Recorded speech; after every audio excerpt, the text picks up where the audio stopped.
Welcome to యూఏటీవీ. BRS నాయకురాలు కవిత BC రిజర్వేషన్లపై చేసిన వ్యాఖ్యలు, ఈ క్రమంలో ఆమెపై తీన్మార్ మల్లన్న చేసిన సంచలన కామెంట్లతో తెలంగాణ రాజకీయాలు హిటెక్కాయి. తీన్మార్ మల్లన్న కార్యాలయంపై జాగృతి కార్యకర్తలు దాడి కూడా చేశారు. ఈ పరిణామాల క్రమంలో మీడియా ముందుకు వచ్చిన మల్లన్న రాష్ట్రంలో బీసీ సామాజిక వర్గానికి అన్యాయం జరుగుతుందని తెలిపారు. బీసీ సామాజిక వర్గం అనేక సమస్యలు ఎదుర్కొంటుందని చెప్పారు. వారి తరపున పోరాటం చేసేందుకు రాజ్యాధికారం దక్కేలా వారిని ముందుండి నడిపించేందుకు తన వంతు పాత్ర పోషిస్తారన్నారు. ఈ క్రమంలోనే కొత్త పార్టీని స్థాపించనున్నట్లు మల్లన్న చెప్పారు. వచ్చే ఎన్నికల్లో పార్టీని బలోపేతం చేస్తామని తెలిపారు. బీసీ సామాజిక వర్గం కోసమే పార్టీని స్థాపించున్నట్లుగా ప్రకటించారు. అయితే పార్టీ పేరు ఎప్పుడు పెట్టేది మాత్రం ఆయన సస్పెన్స్లో ఉంచారు. బీసీలు ఐక్యంగా ఉంటే ప్రస్తుతం ఉన్న రాష్ట్ర రాజకీయాలను మార్చేందుకు అవకాశం ఉంటుందన్నారు. బీసీ రిజర్వేషన్లు ఇచ్చి చేతులు దులుపుకోవడం కాదని, వారికి రాజ్యాధికారం దక్కేలా కృషి చేయాల్సి ఉంటుందని పరోక్షంగా కాంగ్రెస్ పార్టీపై ఆయన విమర్శలు గుప్పించారు.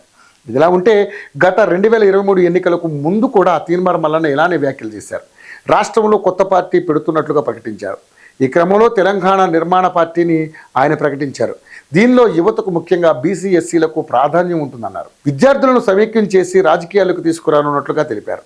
2023 రాష్ట్ర ఎన్నికల్లోనూ 2024 సార్వత్రిక ఎన్నికల్లోనూ పోటీ చేస్తామన్నారు. అయితే ఈ ప్రతిపాదన అప్పట్లో కాగితాలకే పరిమితం అయింది. యువతకు ప్రాధాన్యం ఇవ్వడం ద్వారా కుటుంబ రాజకీయాలకు రాష్ట్రంలో చెక్ పెడతామని కూడా అప్పట్లో ప్రకటించారు. కానీ గత ఏడాది జరిగిన గ్రాడ్యుయేట్ ఎమ్మెల్సీ ఎన్నికల్లో కాంగ్రెస్ తరపున మల్లన్న పోటీ చేసి విజయం దక్కించుకున్నారు. ఆ తర్వాత కొన్నాళ్లు బాగానే ఉన్న సీఎం రేవంత్ సహా ప్రభుత్వంపై తీవ్ర విమర్శలు చేయడం ప్రారంభించారు. ప్రభుత్వం సీరియస్గా తీసుకున్న కుల గణనను తీవ్రంగా తప్పుపట్టారు.